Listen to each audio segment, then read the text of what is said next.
A pretty fucking hot Tuesday. I mean, upper 90s or lower 90s, whatever it is. It's still in the 90s. Absolutely hot. June 8th, 2021. And boy, oh boy, is it looking obviously a lot more like summer out there. Getting a little bit close. I think we're still in spring somehow. I can't remember when the first day of summer actually is. It has to be coming up. I think it's in July or late June. I have no idea. But now, that only means pretty much one thing. Okay, we're getting closer and closer to the sport that I hold oh dear to my heart. Some goddamn football. All right, that's what we're getting close to. Has to be probably 90 some days or 89 or something like that. Close to season opener. But hey, I'm getting pumped. But as for my merchandise store, so really have been kind of having some fits with it, but I figured out, figured out something to do. But I'm going to be posting pictures of what I have already created and really post it for you guys to see if you want anything at all. And if you do want something, tell me what it is, message me. We can talk about the ins and outs of it and, really go from there if you guys are wanting to purchase any merchandise. I know there's a couple people out there, that wanted shorts or, I got those cool trucker hats that people love nowadays, and I got I got some champion stuff, sweatshirts, backpack, stuff like that, everyday items, blankets, towels, whatever you want, okay?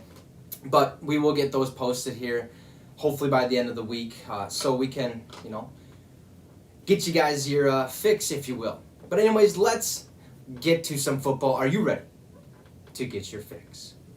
Well, now, as reported by @MySportsUpdate on Twitter, the Philadelphia Eagles are talking about a possible contract extension with tight end Dallas Goedert. Now, he is in the final year of his rookie deal, and I'd say up to this point he's done pretty well. He's probably going to get paid some decent money. I wouldn't say top-notch money, but he is going to get something, obviously.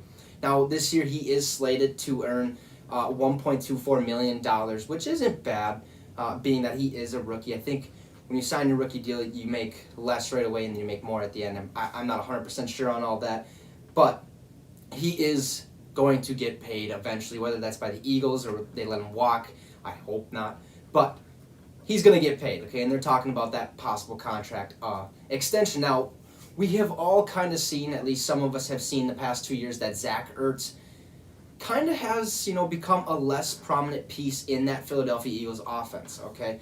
And, he's missed 6 games in the last 2 years due to injury. I think he had back problems 2 years ago. I think that was re-aggravated last year. I'm not really 100% sure on that, but he has dealt with injuries, and I think once you get older and you keep playing the game of football, especially with, these bigger, faster, stronger athletes, and it's really hard to stop those injuries from continuing to happen, especially like pulled hammies and, back problems. It gets to be an issue, and I think Gronk, taking that year off actually helped, because we've seen him when he was in the New England Patriots, wore that big-ass arm brace, or elbow brace, and then all of a sudden he takes that year off or whatever, year or two off, and he comes back and he doesn't have to wear that.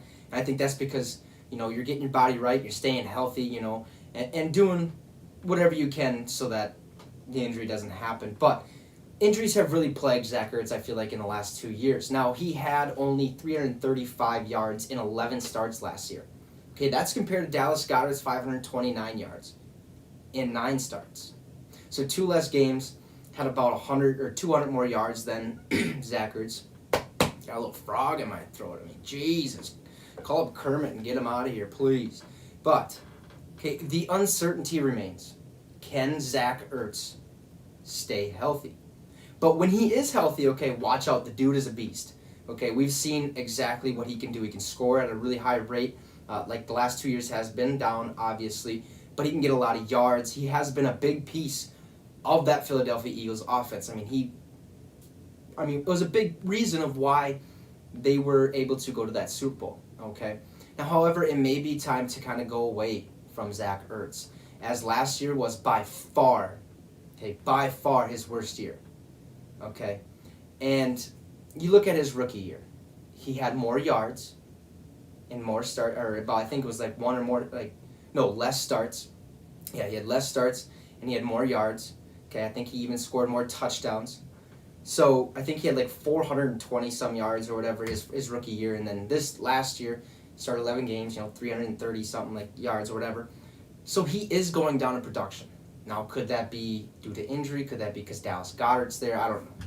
But obviously, the Philadelphia Eagles thought they needed to go get a tight end when they did draft Dallas Goedert. All right. Now, Dallas Goedert, on the other hand, is going into his 4th season. Okay. But I feel like he's ready to kind of take the reins and take over at that tight end position. Okay. He's caught about, it was 69.9% of all of the passes that have been thrown to him, which is ridiculous. I mean, Larry Fitzgerald, we all know his accolades. Dude has more tackles than he does drop passes. And Dallas Goedert, you could arguably put him up there. I don't know how many targets he was able to actually get his hands on, because there are some targets that the quarterbacks absolutely just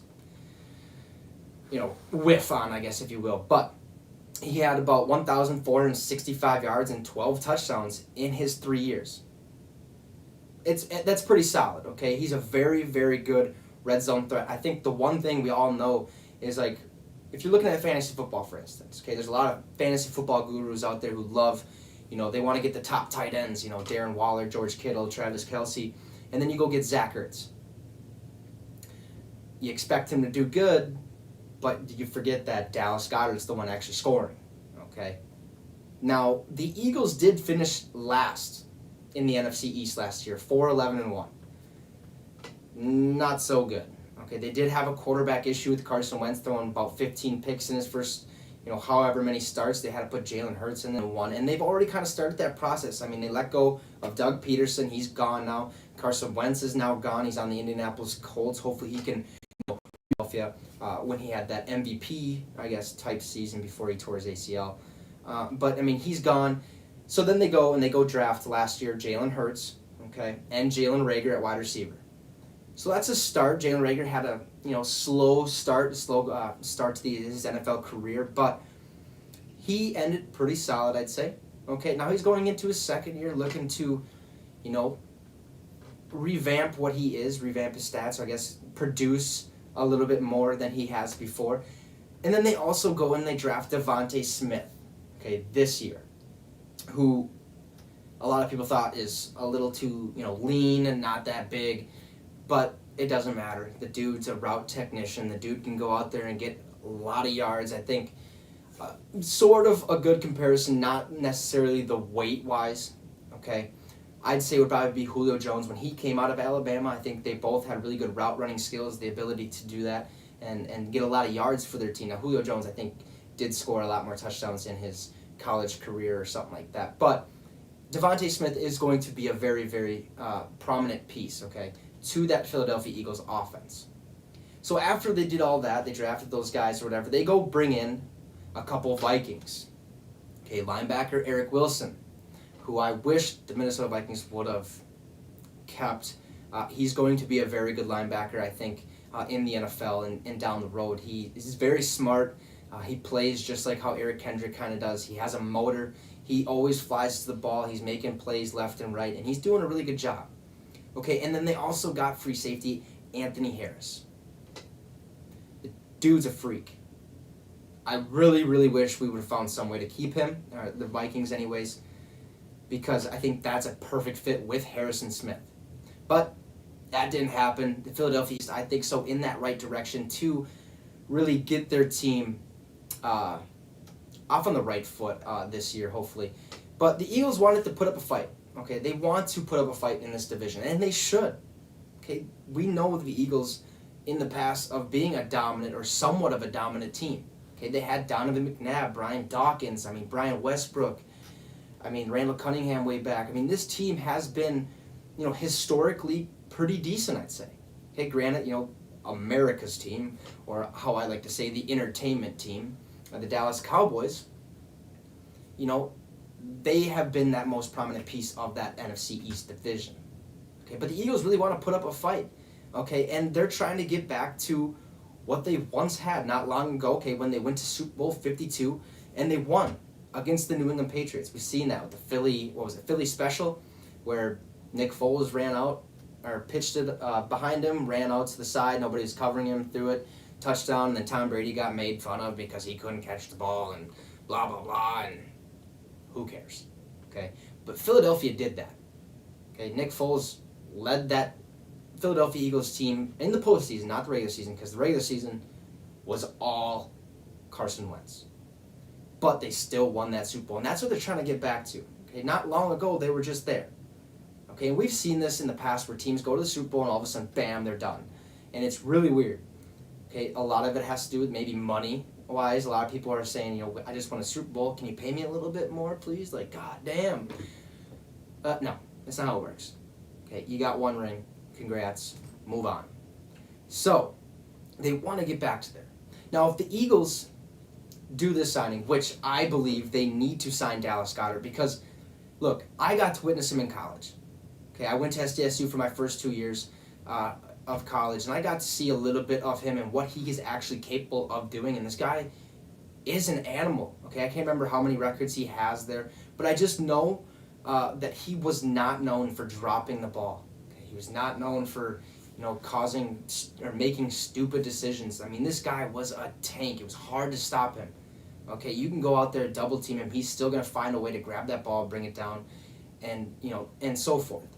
And really, the dude, at least from what I have been seeing, and hopefully you guys have been seeing, he's been somewhat excelling in the NFL as well. So they need to go and lock him up. Okay, Zach Ertz has been on the decline. Hopefully it's not permanent, because I think Zach Ertz still has that, has the potential to be a very, very good tight end in this league. I don't know if it's with the Eagles though, because Dallas Goedert has really, you know, took that shine away from him, being that he's that red zone threat, that guy that you can always go to at last second to make sure you know, put some points on the board. And Zach Ertz once was that, now not so much. Okay, Dallas Goedert is a freak. They need to lock him up at all costs. All right, so this is hopefully going to happen, this contract extension. I don't know when it's going to happen. It could happen, you know, right before the season, or they might wait till after the season to kind of see what they have piece-wise and money-wise, because we all know, you know, with COVID, you know, the salary cap kind of took a hit a little bit, and they're not really sure with how much money they're going to have, the revenue and blah, blah, blah. But all stadiums are full except for the Indianapolis Colts. And from what I heard, it's because there's not enough people that have gotten vaccinated in Indianapolis or something like that for them to open to full capacity, but it should be full capacity. Who knows what happens there. But go ahead. Please lock up Dallas Goedert. You need him. Don't let him walk, because if you do, and he's in the NFC, he's going to tear you apart. Dallas Goedert is a very good tight end, and he will continue to be going through his NFL career. So moving away from Dallas Goedert, let's talk about the Minnesota Vikings. How about that? I was going to wear the Moss jersey, but you know, I thought that'd be a little corny here and there, but it's all right. Okay, let's go talk about the Minnesota Vikings. They recently agreed to terms. I think it was a 1-year contract with former Chiefs cornerback, former Chiefs Super Bowl champion, Bashaud Breeland.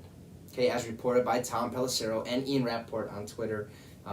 That's kind of, you know, the main guys there, and Adam Schefter is also there as well. But they reported, you know, Vikings went out, signed Bashaud Breeland, which is awesome. Now, I really like this signing, okay, because we all know how last season went, defensively anyways. Offensively, we just need Kirk to throw the goddamn ball. I don't care if it's out of bounds or something, just get the ball out of your hands. I'm pretty sure, I think John brought this up to me, there was like a mic'd up situation or whatever with Justin Jefferson, and he was pissed. He's like, Kirk, throw the goddamn ball. And there's ball, you know, and then ran away, or not ran away, but he's not a little girl. But, you know, he walked away and did his thing and was pissed because Kirk needs to throw the ball. Get the ball away, quit taking sacks, quit taking hits and all that stuff, and quit being risky. It is what it is. But we all know how the season went defensively. Okay, we had young cornerbacks. Okay, we don't have Xavier Rhodes. He's been away for 2 years. You know, a lot of people were hit and miss, but they got burned quite a bit, at least from time to time. Okay, there was at least once or twice a game we've seen Cam Dantzler, Jeff Gladney let up a 40, 60-yard bomb. Now, they do have potential, but we can't we can't have that at all. Okay? It has to be a lot more tight-knit. You have to play defense at a higher caliber than what they did last year. Okay? But that goes all the way back to potential. They do have that potential because it wasn't all the time. It was here and there. It was with wide receivers that are better, that have made a name for themselves in the NFL. Okay, up to this point anyways. So they are coming into their second year. They're going to be just fine. But last season we had to deal with COVID. So there was a couple key pieces of that Vikings defense that were missing. Okay, like Michael Pierce, he decided to opt out. I'm really excited to see what he brings to that defensive line because from what I know, he is a beast. He came from Baltimore with the Ravens. And hopefully that year off didn't, put his career in jeopardy. I doubt it. I think he probably just worked out a lot and did all that stuff. But then we also didn't have Danielle Hunter. I'm not 100% sure if that was opt-out or injury or whatever it was, contract, I don't even know. But he didn't play all that much or at all, really. So there was key pieces of that Minnesota Vikings defense that were missing. Okay, but at the same time, that was on the defensive line. We had a really big struggle at the defensive back position. So the Vikings, obviously with the rest of the fan base here in Minnesota, knew they needed to do something about that, okay, to improve our defense. Okay, so, easy. They go sign safety. Xavier Woods came from the Cowboys. We've seen what he can do. I think he's a very, very, solid piece. I'm glad we picked up somebody that's really similar to what Anthony Harris was. I don't know how high or how big of a motor Xavier Woods is going to have with the Minnesota Vikings, but hopefully it's a lot better. Hopefully, he's able to get a lot of picks, cause a lot of fumbles, and, really mess up the opponent's offense. Okay, and then they also go sign Patrick Peterson. He's been to a Super Bowl. He's a longtime veteran, and he even came out, I can't remember I think it was last week, but he pretty much said he loves it in Minnesota because he feels wanted, not tolerated. And that's kind of weird because I feel like with how good he has been, you'd think that, players and other teammates of his in Arizona when he was there would want to learn, want to soak up everything they can from this guy. He's been a top cornerback in the NFL for pretty much his entire career. Okay, now granted, he probably has dipped in production a little bit, but that doesn't mean anything. Dude's a veteran. He can still go out there and perform at a high level. Okay, and these two, Xavier Woods and Patrick Peterson, are absolute studs. We've seen it. Okay, now they just got to go out on Sundays and Mondays and Tuesdays and pretty much the whole week like it was last year and prove to us that they're exactly what we know. Okay, studs. Now, they also go draft Jalen Thyman, a defensive end or a tackle. They go get linebacker Chaz Surratt, edge rusher Patrick Jones, and edge rusher, I think, Janarius Robinson. So they knew that our defense was a thing that we struggled at. Okay, and if they didn't understand that, I'm pretty sure not only you guys as Vikings fans, if you're watching, but I, as a Viking fan, would have been very, very upset. Okay, they did address some of the issues on offense, like offensive guard and Wyatt Davis, and Christian Darrisaw tackle, and Kellen Mond at quarterback for a good backup. But defense was our main issue. Okay, offensively, we were all right. But we just got to stop the other team from fucking scoring points. So they did all these moves, okay? Now, adding Bashaud Breeland should help tremendously. I mean, the dude's won a Super Bowl. Okay, he went to back-to-back Super Bowls with Kansas City. He spent, like I said, the last 2 years with them.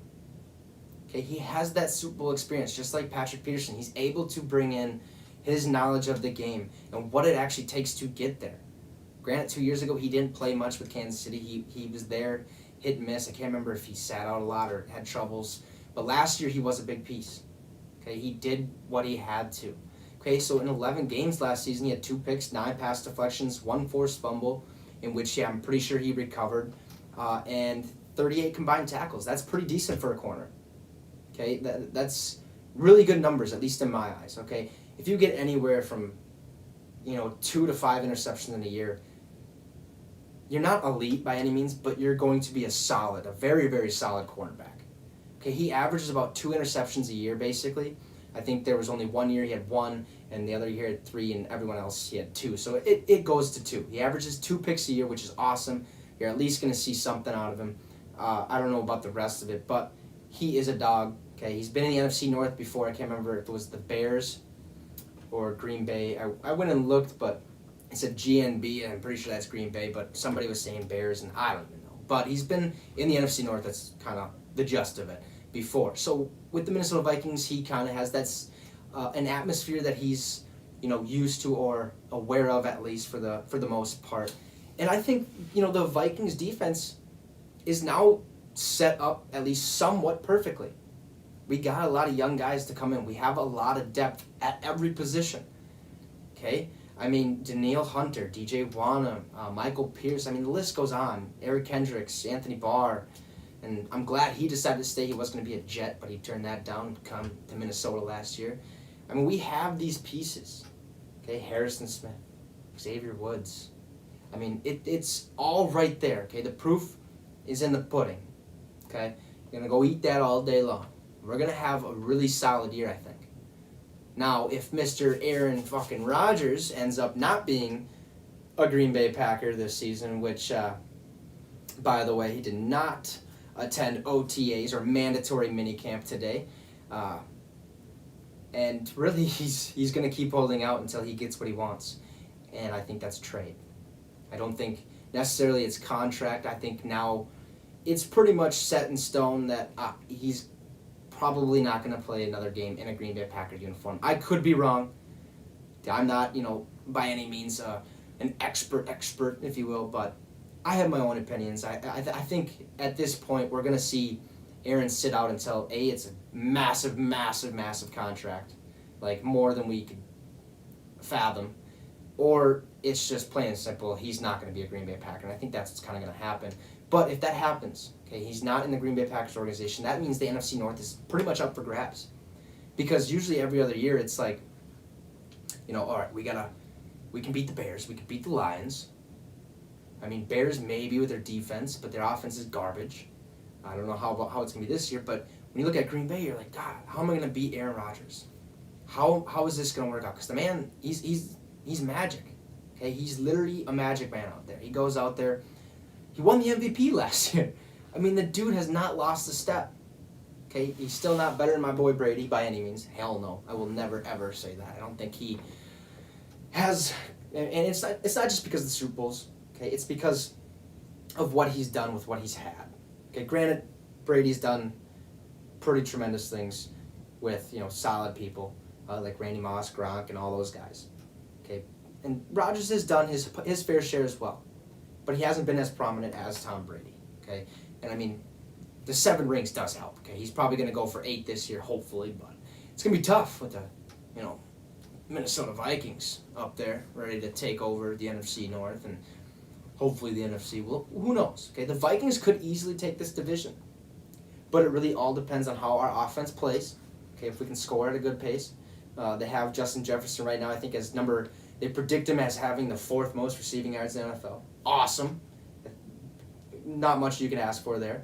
No way, Dalvin Cook's going to be in the top rusher in the NFL, unless, I won't even say it. But, I mean, and then you go look at our defense. If our defense is actually as solid as I think it could be, and as solid as we know it as Vikings fans, I mean, hey, as long as this defense can keep the long plays from happening, we could witness the Minnesota Vikings going deep into the playoffs, and I hope that is what happens, all right? I mean, Skol, right? Let's go. We got to get pumped up for this Minnesota Vikings team, okay? Isn't that right, Randy? But we could see that, okay? Now, the season hasn't started at all right? But we can't get our hopes up. Can never get our hopes up, all right? But one thing, we can always dream and keep dreaming of a Minnesota Vikings championship, because who knows? I mean, I don't even know, guys. Like, it's rough being a Minnesota sports fan. I seen my cousin AJ's, what was it, his Twitter thing. He's like a Minnesota sports fan, or said, I'm a Minnesota sports fan until I die, so you think I won't be living anymore? And that was pretty funny. But that's the truth. I mean, Minnesota lets us down. I mean, the Twins are supposed to be something. They're nothing. They're 24-35. Minnesota Wild like to go to the Stanley Cup, or go to the playoffs anyways, and shit the bed. So it's pretty, interesting being a Minnesota sports fan. Don't get your hopes up by any means, because once you do, it's just going to get crashed down, and we're all in shambles again. I mean, it's rough, tough stuff. That's all it is. But I think this is a great signing for the Vikings in Bashaud, Breeland. And I not only me, but I'd have you guys expect them to make some noise this year. That defense is ready. Okay, that defense is amped up, ready to rock and roll. I think, we had to take that year off knowing we're probably going to be a little, not that great. And for this year, hopefully anyways. But with that being said, let's move over to some broader news involving games in the NFL. All right. Now, we all know the NFL has played multiple games in London, mainly with the Jacksonville Jaguars, the Cincinnati Bengals, and pretty much the garbage teams, if you will. Okay, the teams that aren't that, great at all. But that's been pretty exciting for fans over there. Okay, and I think we've all seen that. They go to the games and you have all these fans wearing different kind of jerseys from different teams. Like, they obviously can see the game, watch the game a little bit, and they know what it's about.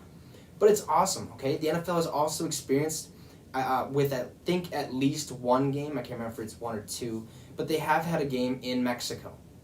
Now, not sure how that really all went, if they're going to actually do it again, especially with the weather and how hot that shit is down there, and how, player accommodations are, like, hotels and, places to eat and training centers and all that stuff. And I'm not really sure how that goes, okay? But it came out last Thursday, June 3rd, that the NFL is exploring the possibility of playing games in Germany. Now, this is very interesting, okay? But I like this idea. So according to Peter King, 2.2 million people in Germany watched at least part of Super Bowl 55. Mind-boggling, isn't it? Like, when I seen that, I was blown away. Like, really? Like, okay, damn. Like, they actually can, watch that over there. That's actually pretty crazy. I mean, granted, the Super Bowl is a national event, if you will. I mean, who knows how many, places actually get to experience that, but 2.2 million people at least watching some part of that Super Bowl is awesome, especially in Germany, okay? Now, I also like this because the weather is very similar over there, I guess, to that of, the Midwest here, and I believe anyways, but that makes it for probably a solid, area to play football, just like how London is, I think it's more rainy over there and not misty or whatever you want to call it. But I think Germany is a perfect place, and as pretty much like I just said, okay, it's just like the Midwest over there, okay, rainy, hot, whatever it is, snowy. It's a perfect place to go play some football. All right, and really, kind of what this is doing with them going to London, Mexico, and Germany, it's really just bringing this sport of football to other people who really haven't gotten to experience, football in general, okay? Whether that be on TV or whether that be watching it in person. Okay, this gives them the opportunity to learn about the game and see what it's actually really all about. And this gets people to possibly even try football. I mean, Moritz Boehringer or whatever his name was? He came from played for Minnesota Vikings for a little bit.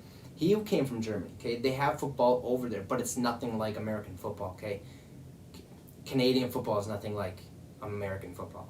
It's just not, all right? So this gives the opportunity for those people to kind of look at the game and be like, damn, I want to go try that. And like, get to hit people? Okay. Big, strong, fast guys, get to go out there and actually make millions and millions of dollars.